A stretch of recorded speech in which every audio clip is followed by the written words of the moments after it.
Assalamualaikum warahmatullahi wabarakatuh. Hai adik-adik, kembali ke pembelajaran pendidikan agama Islam dan budi pekerti.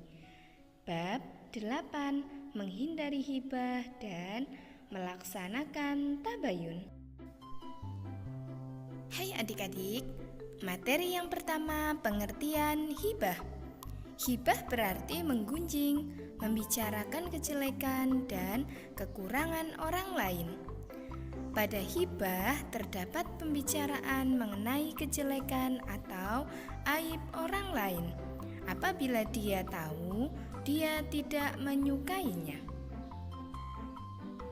Demikian pengertian hibah.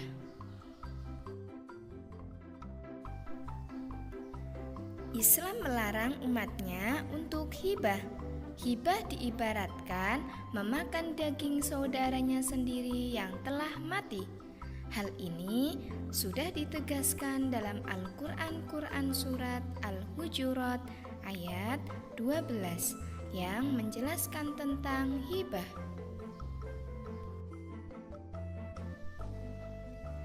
Hai adik-adik, perhatikan Quran surat Al-Hujurat ayat 12 ini. Bisa sambil kalian amati dan pahami ayat tersebut yang menjelaskan tentang hibah.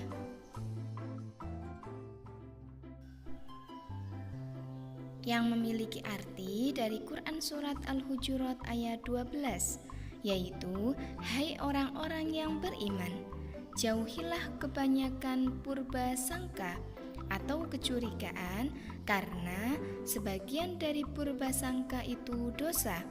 Dan janganlah mencari-cari keburukan orang, dan janganlah menggunjing satu sama lain.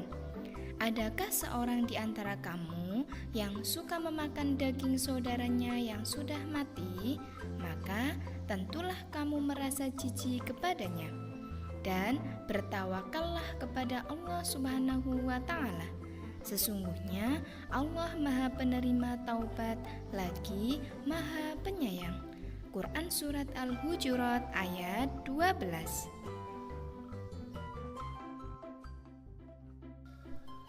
Ayat tersebut menjelaskan pula bahwa hibah merupakan perbuatan keji. Orang yang hibah disamakan dengan orang yang makan daging bangkai saudaranya sesama muslim. Setiap orang pasti merasa jijik dan tidak senang memakan daging tersebut, apalagi yang sudah menjadi mayat. Dengan akal sehatnya, orang pasti tidak akan mau memakan daging saudaranya, walaupun dagingnya segar dan sudah dimasak. Hibah merupakan perbuatan yang dilarang dan menjijikan. Perbuatan itu harus dihindari.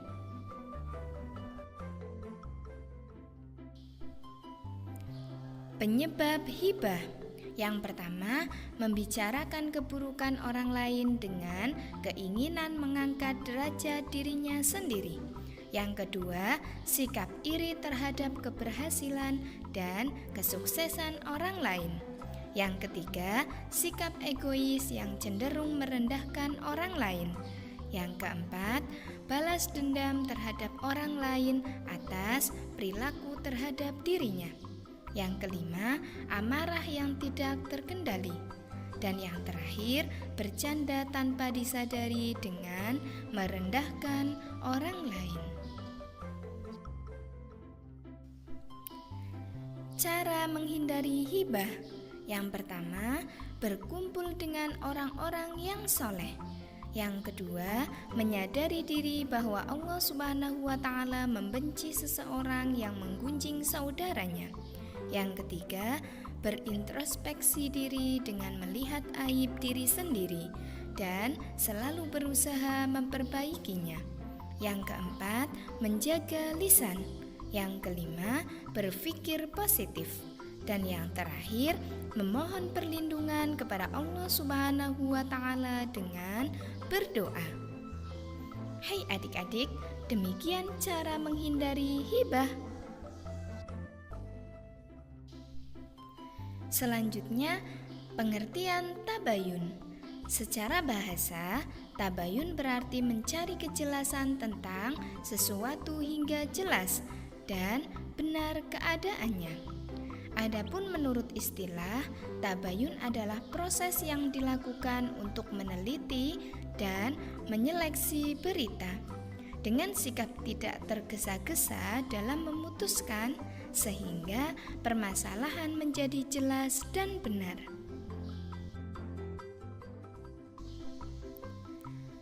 Pengertian tabayun juga sudah dijelaskan dalam Quran surat Al-Hujurat ayat 6 yang memiliki arti, "Wahai orang-orang yang beriman, jika seseorang yang fasih datang kepadamu membawa suatu berita, maka telitilah kebenarannya, agar kamu tidak mencelakakan suatu kaum karena kebodohan, yang akhirnya kamu menyesali perbuatanmu itu." Quran surat Al-Hujurat ayat 6 yang menjelaskan tentang tabayun. Dalam Quran surat Al-Hujurat ayat 6 menjelaskan bahwa agama memberikan perintah agar manusia dapat meneliti berita yang dibawa oleh orang-orang fasih. Hal ini dilakukan dalam rangka mewaspadainya. Ketelitian ini untuk mendorong agar tidak ada seorang pun membenarkan dan memberi keputusan yang didasarkan pada informasi orang fasih tersebut.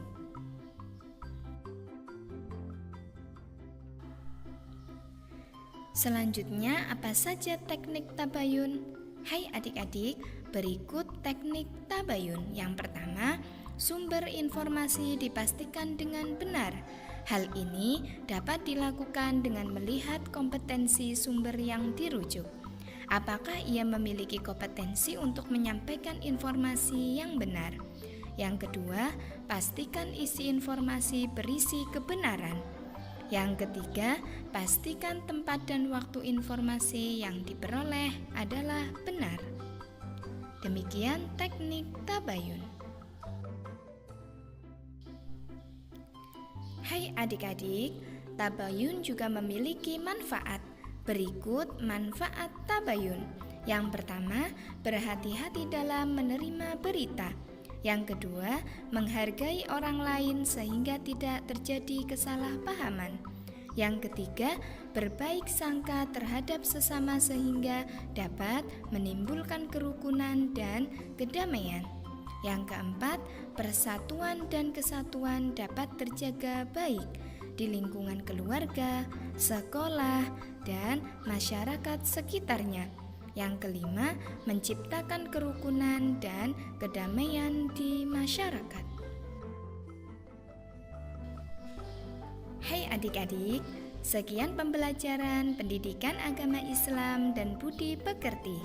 Kelas 7, terima kasih. Wassalamualaikum warahmatullahi wabarakatuh.